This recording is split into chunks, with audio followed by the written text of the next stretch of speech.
suite remercier Guénaëlle Launay, maire d'Augan, qui nous accueille et puis à qui je passe le micro pour nous faire un petit mot d'accueil et un peu plus même. Bonjour à tout le monde. Bienvenue à Augan. On est très content d'accueillir cette réunion autour de la forêt et du bois en cette période de la fête internationale des forêts. Donc c'est même 2 jours, demain, c'est ça, Alain qui connaît par cœur ce sujet du bois et de la forêt. Donc ce sera demain la journée officielle de la journée internationale des forêts. Donc écoutez, bienvenue à Augan. Alors moi je vais m'excuser, je vais juste faire mon petit mot d'accueil, je vous souhaite bienvenue, et puis après je vais m'échapper parce que j'ai d'autres rendez-vous de prévus et j'ai pas pu me libérer pour rester avec vous. Mais pour bien commencer la réunion, et puis pour vous mettre un peu dans l'ambiance, et en cette occasion de la Journée internationale des forêts, j'ai trouvé un petit poème ce matin sur les arbres que je vais vous lire. Voilà, pour vous apaiser et vous mettre un peu au rythme dans l'ambiance et au rythme lent. Et voilà, c'est un petit peu pour que chacun se mette dans un rythme de lenteur, comme nous devons le faire pour réfléchir autour des arbres. Alors je vous lis ce poème, donc il s'intitule « Il était une feuille ». C'est un poème de Robert Desnos, un poète français de la période 1900-1945. Il était une feuille. Il était une feuille avec ses lignes de vie, lignes de chance, lignes de cœur. Il était une branche au bout de la feuille, ligne fourchue, signe de vie, signe de chance, signe de cœur. Il était un arbre au bout de la branche, un arbre digne de vie, digne de chance, digne de cœur, cœur gravé, percé, transpercé, un arbre que nul jamais ne vit. Il était des racines au bout de l'arbre, racines dignes de vie, vigne de chance, vigne de cœur. Au bout des racines, il était la terre tout court, la terre toute ronde, la terre toute seule, au travers du ciel, la terre.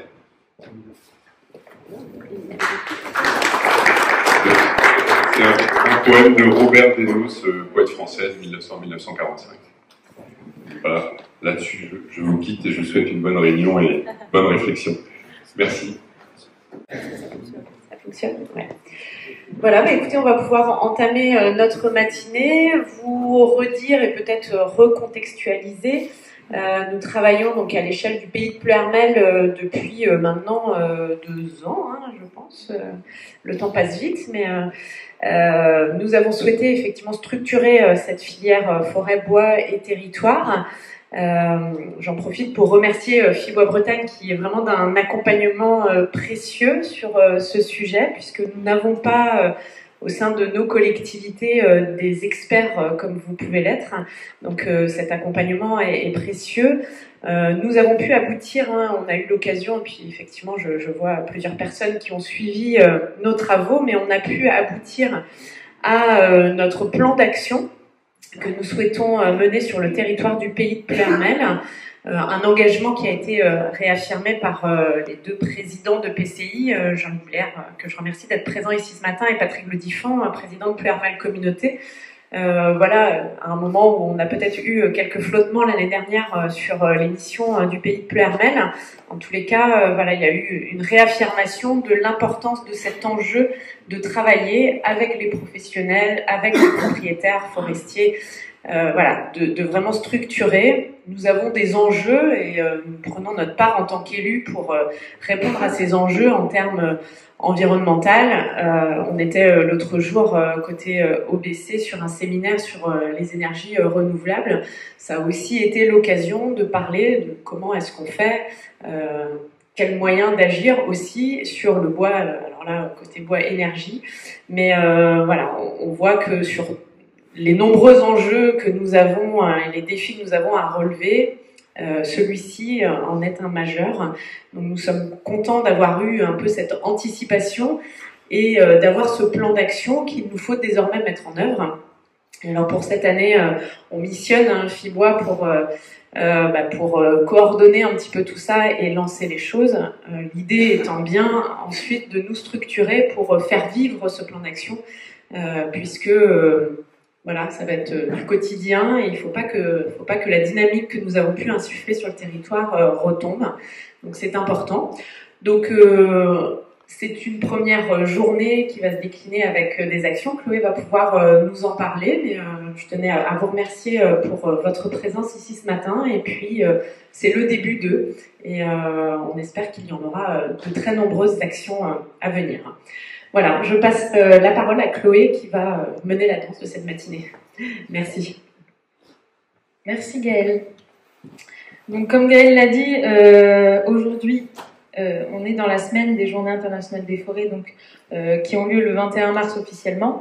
Cette action est la première action mise en place par le pays de Ploërmel dans le cadre du programme d'action, donc qui comporte 4 axes pour convaincre des vertus de l'arbre et du bois, donc dans laquelle s'insère cette action de se mobiliser sur les événements qui sont proposés sur les territoires comme les Journées internationales des forêts.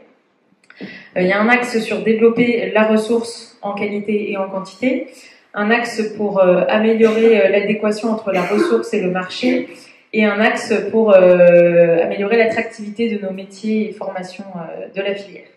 Donc si vous voulez plus de détails, le diagnostic est disponible au pays, je pense aussi, il reste quelques exemplaires, et puis sur leur site internet.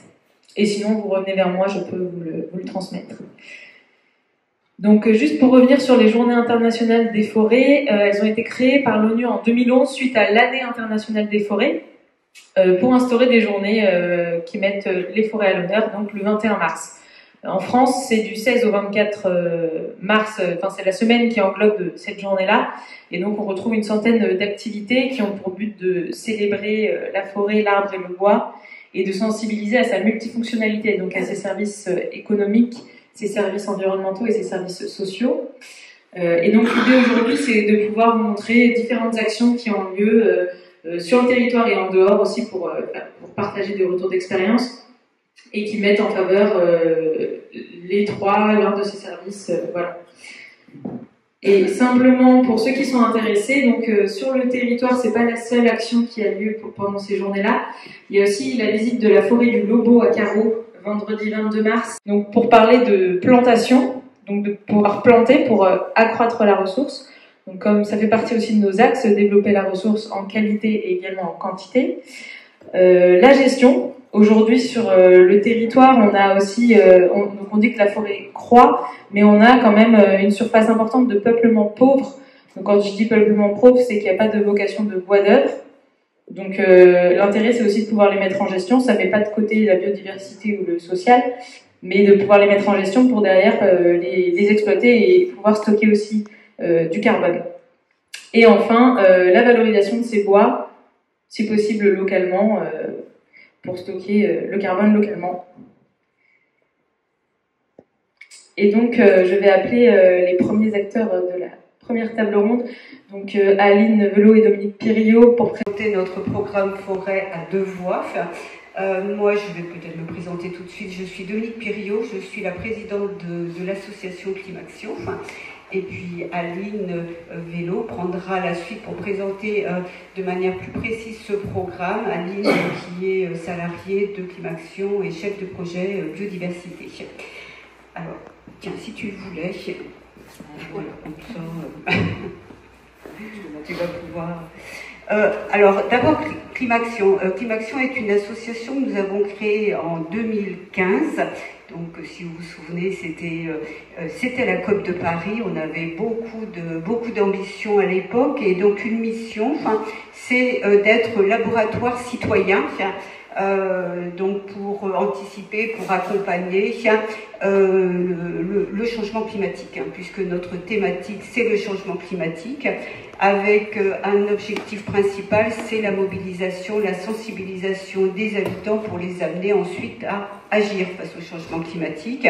Donc nous avons un certain nombre d'outils à notre disposition, donc une plateforme de communication. Nous effectuons un certain nombre d'animations également, je vous les présenterai mais très très rapidement. Et nous avons, au moment du confinement, nous avions un petit peu de temps, et bien nous avons, je n'ose pas bouger beaucoup. Eh bien, nous avons écrit, réalisé et édité ce livre, le guide L'éco-local dans le Morbihan, qui présente des initiatives positives face au changement climatique. Nous avons 800 adresses sur 14 thématiques. 14 thématiques liées au changement climatique, c'est-à-dire en fait voilà, de l'agriculture, l'alimentation, la biodiversité, les déplacements, enfin en fait toute notre vie est liée au changement climatique. Il nous reste un certain nombre de documents, nous allons le rééditer, donc vous voyez le guide, c'est un poids, c'est un poids. Ça n'est pas qu'une liste d'adresses, c'est beaucoup de réflexions, des astuces, et il nous reste un certain nombre d'exemplaires qui sont à votre disposition sur la table là-bas, tout simplement.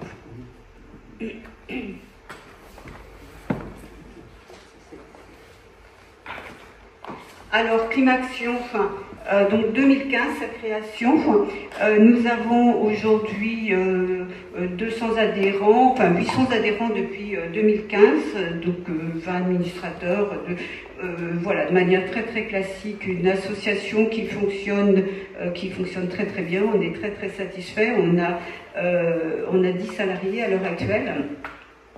Et nous sommes adhérents d'un certain nombre d'associations, de collectivités, etc. Je passe vite. Les actions de Climaction, elles sont nombreuses. Donc c'est d'abord de la sensibilisation. Nous intervenons en haut à gauche, nous intervenons auprès des jeunes dans les écoles de primaire au lycée sur toutes ces thématiques liées au changement climatique. Nous formons également tous les ans des ambassadeurs du climat, donc 6 journées de formation, donc de manière très très régulière aujourd'hui. Nous organisons des rencontres, des événements et un climat de fête chaque année. Cette année, ce sera sur la bande dessinée et le climat. D'habitude, on travaille sur des thématiques, l'agriculture, la forêt. Cette année, on a décidé de réfléchir sur les outils de communication face au changement climatique en utilisant donc cet outil qu'est la bande dessinée. Et puis, nous avons un programme berger, un programme de sentinelle du climat, donc un observatoire du climat, et nous intervenons également auprès des entreprises et auprès des collectivités avec un programme qui s'appelle Climampact. Donc c'est un programme qui permet à la fois de sensibiliser, de mettre en action donc les collectivités et les entreprises. Voilà, je vais passer la parole à Aline pour vous présenter ce programme forêt qui est une de nos premières actions. Donc dès 2015, nous avions lancé cette réflexion, un projet, en se disant que quand on parle changement climatique, eh bien la forêt fait partie des enjeux majeurs face au changement climatique. Donc on avait lancé ce programme voilà, pratiquement des... Je ne bouge plus. C'est très compliqué ici. Voilà, donc je vais passer la parole à Aline tout de suite. Peut-être qu'elle gérera mieux le micro. Bonjour. Donc en effet, moi je développe avec Dominique du coup ce programme, la De Nouvelles Forêts pour le climat et la biodiversité, avec l'ambition aujourd'hui de le développer sur toute la région Bretagne. On a commencé justement en 2017 ce programme plutôt dans le Morbihan Sud. Et là voilà, Climaction est en train d'étendre ses activités sur toute la région Bretagne, donc le projet a cette ambition-là également. Donc de quoi s'agit-il ? Il s'agit voilà, c'est un projet au cœur des territoires et des collectivités, voilà, c'est d'accompagner en fait les collectivités et de créer une synergie autour des plantations avec les entreprises, les associations, les professionnels forestiers, les experts scientifiques, les adhérents, les riverains, les établissements scolaires et les universités. Donc il y a vraiment beaucoup d'acteurs autour de ce projet et c'est l'objectif donc d'accompagner ces collectivités qui ont des parcelles, qui souhaitent boiser ou reboiser, donc plutôt sur une surface de 1 à 3 hectares. Nous, voilà, Climaction, on n'intervient que sur cette niche, en fait, de 1 à 3 hectares, parce qu'il y a d'autres programmes qui accompagnent aussi les collectivités au-delà de cette superficie.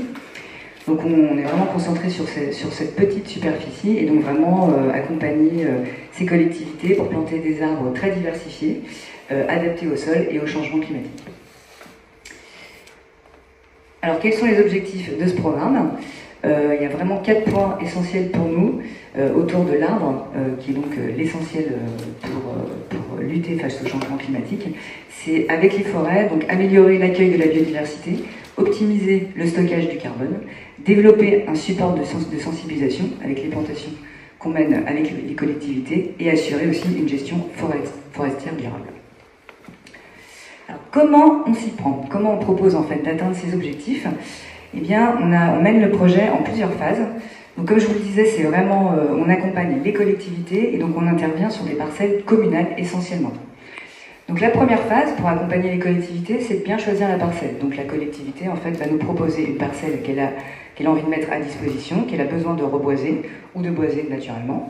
Nous, on a défini un cahier des charges en interne pour savoir voilà, si cette parcelle est apte à accueillir des forêts. Puisqu'il y a par exemple des milieux tels que des milieux humides qui ne vont pas être appropriés pour accueillir une plantation ou même des prairies naturelles. Donc on va évaluer aussi cette partie écologique si vraiment c'est intéressant. Par la suite, on va faire une étude de sol. Donc là, on fait un partenariat avec les étudiants de l'UBS, donc encore un acteur supplémentaire qui nous accompagne, pour justement évaluer l'état du sol, afin de permettre de constater quelles essences on va pouvoir y planter sur ce terrain. Donc là, c'est un super projet qu'on fait avec les licences, la licence biologie, qui justement, eux, on leur met un terrain à disposition pour faire leurs études, et nous, ils nous ramènent un rapport d'analyse du sol. Donc c'est un bon partenariat. Une fois cette étude de sol réalisée, on choisit les essences qui vont être adaptées justement à cette analyse de sol et au climat, donc avec l'évaluation du changement climatique. Et on se fait valider le choix des essences par un conseil d'experts qui nous accompagne depuis un certain temps maintenant, où on a voilà, 5 à 6 personnes, dont Michel Danet qui est écologue, Jean-Luc Biche, anciennement de l'ONF, on a Xavier Grenier du CRPF, Hervé Le Boulaire, Dominique, et puis c'est tout, je crois. Voilà, qui vont pouvoir justement m'accompagner sur le choix des essences et le projet en lui-même s'il est viable. Et puis, une fois ce projet validé, donc en accord avec les collectivités, bien sûr, on va justement rechercher des pépiniéristes qui vont pouvoir nous apporter les plants à choisir. Donc le but, c'est de faire travailler les acteurs locaux sur cette partie-là. Le choix du projet étant bien avancé, il nous faut trouver des financements pour réaliser ce projet. Donc nous, ce qu'on propose, c'est de travailler aussi avec les entreprises locales qui vont pouvoir devenir mécènes du projet et permettre justement de financer les plants, les piquets et les protections pour la plantation, financer également la coordination du projet que je réalise, les animations qu'on réalise aussi le jour de la plantation, ainsi que les inventaires de biodiversité et de suivi de croissance qu'on va faire sur les années suivantes. Donc toute cette partie d'organisation, de coordination, voilà, ça a un coût, c'est du temps passé. Donc les entreprises vont pouvoir nous aider à financer ce projet. Et aussi, on sollicite aussi les citoyens de la commune, s'ils le souhaitent, faire du parrainage d'arbres. Voilà, ça fait une petite aide supplémentaire. Et les collectivités, sur ce projet, prennent à leur charge le coût des travaux et des préparations du terrain, si besoin. Voilà, ensuite, une fois bien ficelé ce projet, on va pouvoir s'y attaquer, à mettre en œuvre cette plantation. Donc concrètement, la plantation, elle se passe sur une journée qu'on a définie justement avec les entreprises, avec les écoles, avec la collectivité. On choisit une date commune. Et le projet, c'est vraiment donc le matin d'inviter essentiellement les écoles primaires à venir planter cette forêt. Donc nous, justement, on a des animateurs en interne à Climaction qui vont faire de la sensibilisation auprès de ces enfants. Donc il y a une petite animation qui explique pourquoi et comment plante-t-on des arbres, quelle est l'importance de l'arbre en fait dans l'environnement et la forêt ainsi que son écosystème forestier. Donc il y a toute cette animation qui dure le matin, donc avec des petits jeux, et puis on leur explique concrètement comment on plante un arbre, comment on fait le trou, comment on protège cet arbre, pourquoi on le protège, etc. Donc ça c'est un moment voilà, qui dure, c'est une animation qui dure 1 heure, et on accueille vraiment toutes les écoles de la commune. Donc des fois on se retrouve avec 150 voire 200 élèves à accueillir dans la matinée, mais comme on les répartit par groupe sur 1 heure, voilà, ça se passe plutôt très bien. Ils sont très contents, les enfants, à chaque fois ils repartent de là, c'est l'éclat. C'est une super animation pour eux. Et l'après-midi, eh bien, on en profite justement pour plutôt sensibiliser les adultes, donc les habitants de la commune qui vont pouvoir participer à cette plantation, les salariés des entreprises mécènes qui vont participer également à la plantation et les bénévoles de Climaction aussi qui donnent un coup de main. Donc tout ça, ça permet aussi enfin les salariés des entreprises, ça permet de sensibiliser aussi des citoyens qui peuvent être aussi des habitants de la commune. Donc c'est intéressant au niveau de la localité. Et puis pour terminer, donc on ne s'arrête pas là à faire juste une plantation. L'objectif c'est de pérenniser ce projet avec les habitants, avec les citoyens, toujours de manière participative. Donc on propose de faire également l'année suivante des suivis de croissance pour justement évaluer l'état de la parcelle, l'état des plants, voir comment ils s'adaptent bien soit au sol, soit au changement climatique. Donc voilà, on a différentes animations aussi où on apprend aux gens à reconnaître les essences par les feuilles. Donc il y a toute une animation pédagogique autour de ça. Et puis ils mesurent le plan suite à un protocole qu'on a mis en place, la mesure de la hauteur, la mesure du diamètre, observer s'il y a des maladies. Et puis l'idée c'est de faire ça tous les ans en fait pour voir comment évolue le plan, s'il croît correctement et qui pourra nous aider peut-être par la suite. On n'a pas encore bien avancé là-dessus, mais c'est pour aussi voir le bilan carbone de cette plantation. Et puis également, donc, nous ferons aussi des inventaires de biodiversité l'année même où on a fait la plantation pour voir justement l'état initial de la biodiversité sur cette parcelle. Et puis les années suivantes, on en fera tous les 3 ou 4 ans. Voilà, l'inventaire de biodiversité avec des animations, pareil avec les écoles qui viendront le matin et les adultes l'après-midi, toujours pour sensibiliser voilà, sur les petites bêtes qui sont présentes, les oiseaux qui sont présents et toute la flore aussi qui est présente sur cette parcelle et qui a évolué justement avec les arbres qui ont également grandi. Donc il y aura certainement du changement.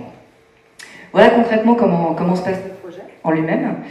Donc depuis 2017, on a réalisé 18 plantations, donc essentiellement vous voyez autour du Morbihan. Et cette année, l'hiver dernier, donc justement, on a fait 4 plantations autour de Rennes, avec justement notre planteur Philippe, qui est au fond là-bas, qui nous a bien aidés.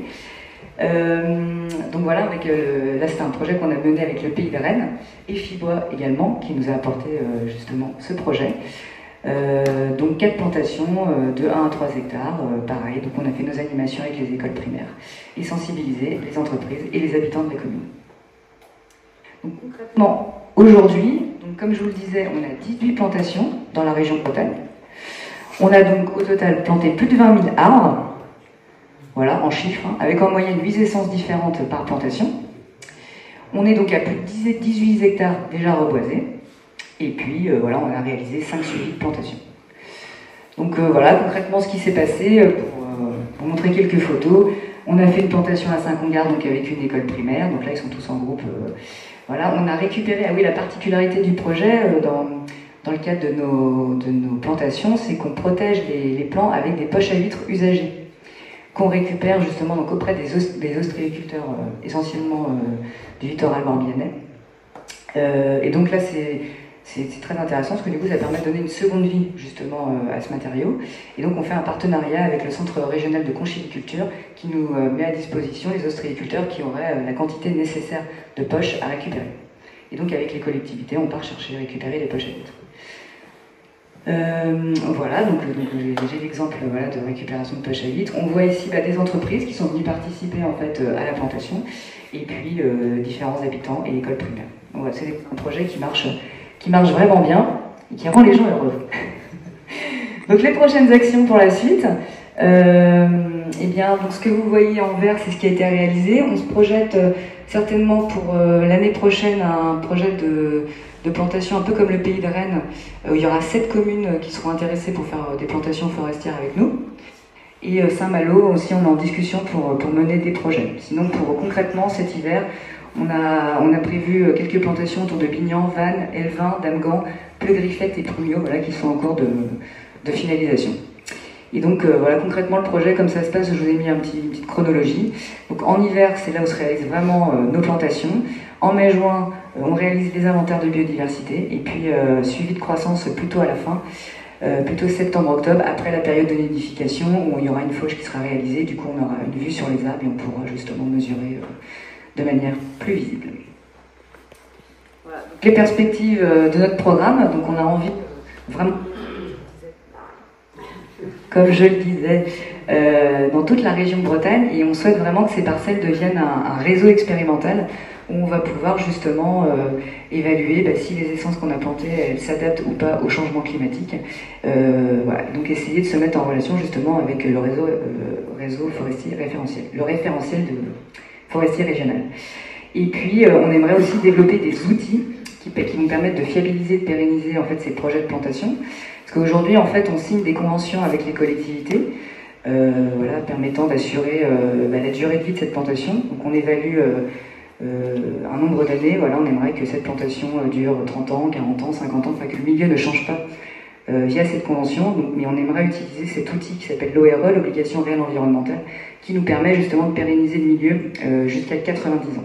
Voilà, pour que l'objectif de la plantation reste bien une plantation sur le long terme. Voilà, Dominique, si tu veux rajouter des choses...